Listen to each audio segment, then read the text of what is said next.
morning, everybody. How are we doing?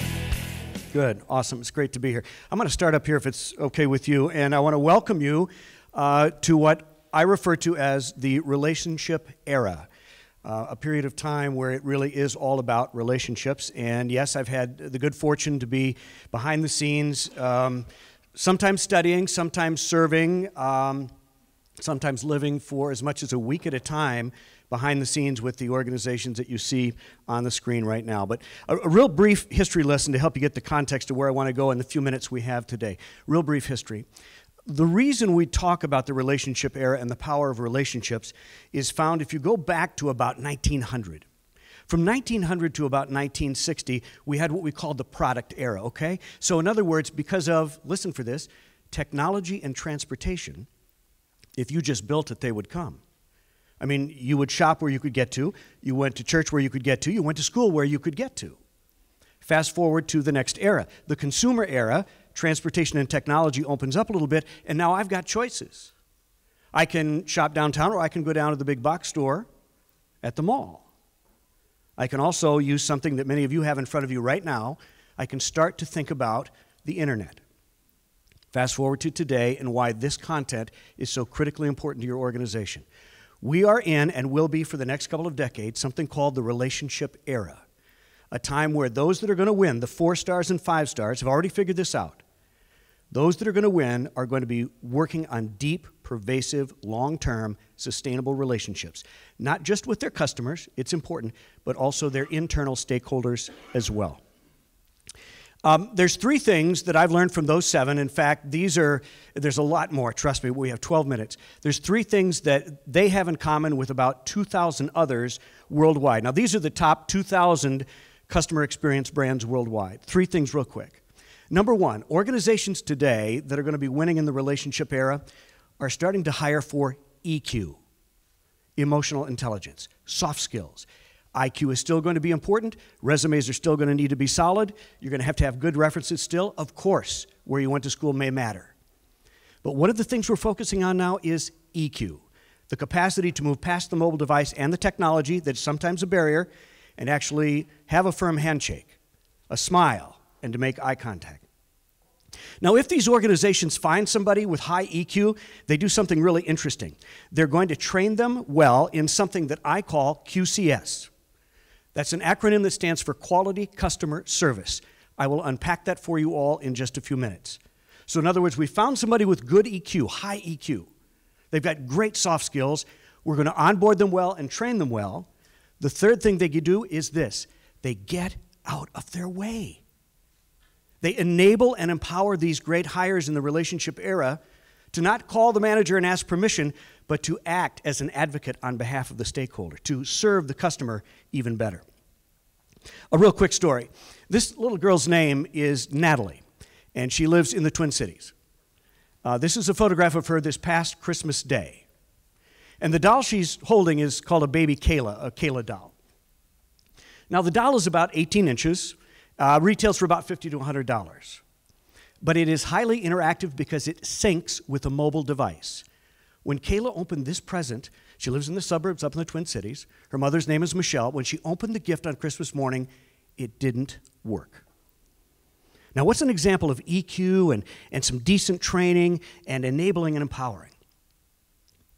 Natalie's mother, Michelle, called the big box retailer where she bought the doll and talked to a customer service person by the name of Judy. Now, listen to this. She says, Judy, the doll I bought, and she's off to the side because Natalie's not in school, it's school break. I bought the doll doesn't work. She said, well, just bring it by on break and I'll swap it for you. She goes, it's not that simple. I need to be honest with you, Natalie still believes in Santa Claus. So if we could make this as quick and painless as possible, that would be great.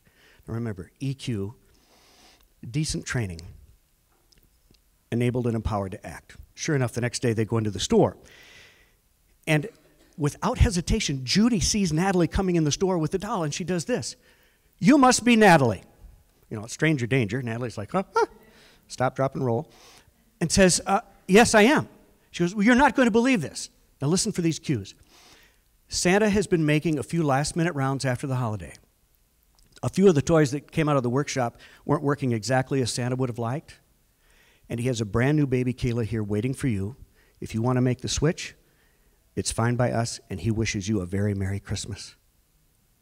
Natalie turned to her mother, Michelle, and goes, I must be famous. That's how simple that is, and what did that cost? Absolutely nothing.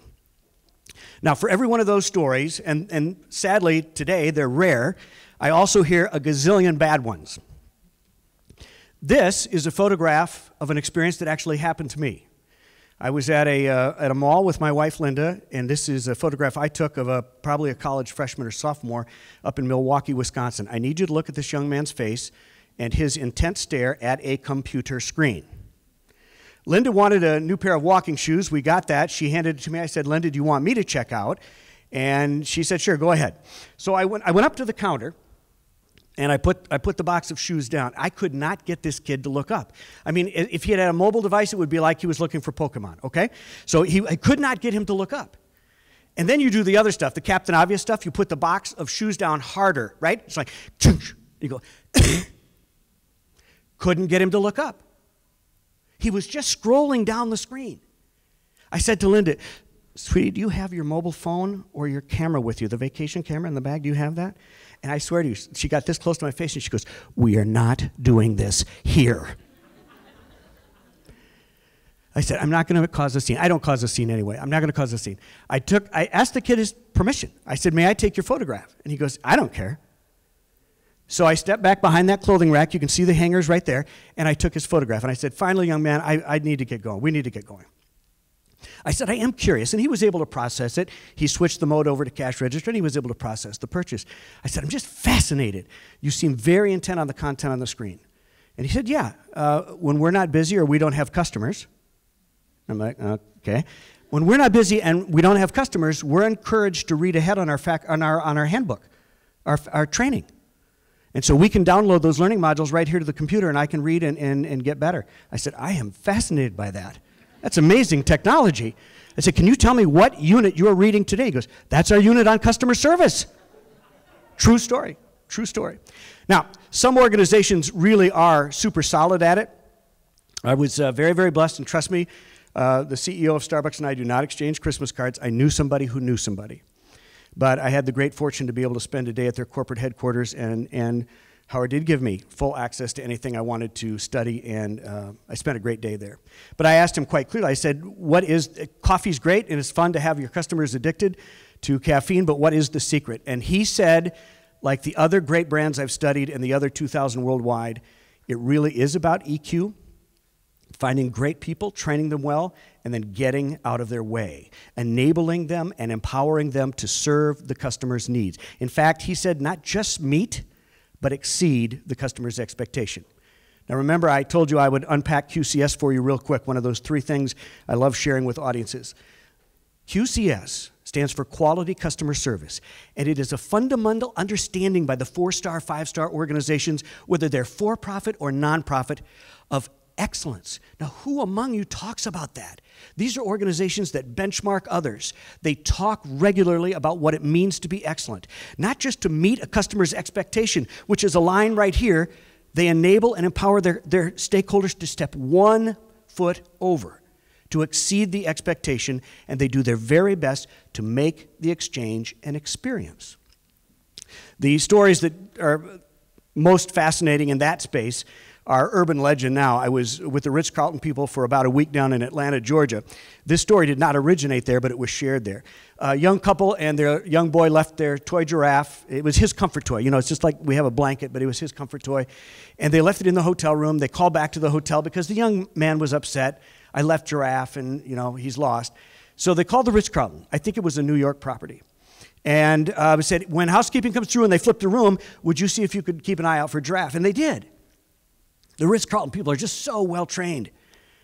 And he goes, yeah, we found giraffe. And we said, we're curious. What did you tell your son? And we said, well, we just think giraffe's going to stay on vacation another day.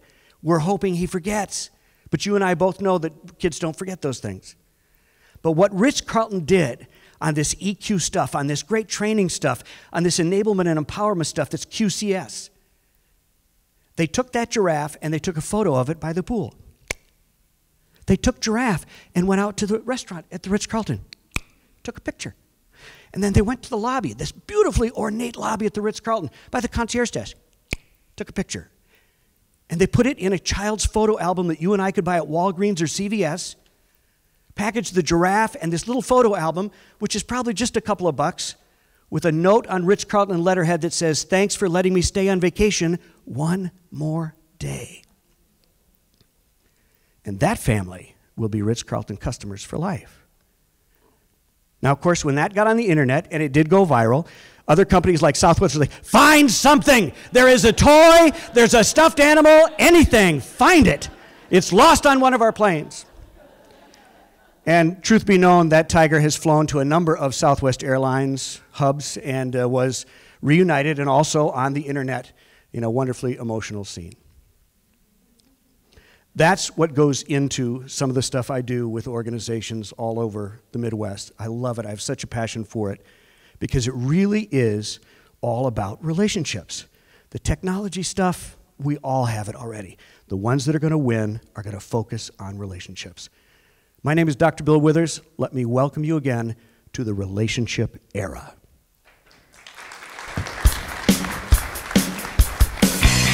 Awesome. Thank you, Dr.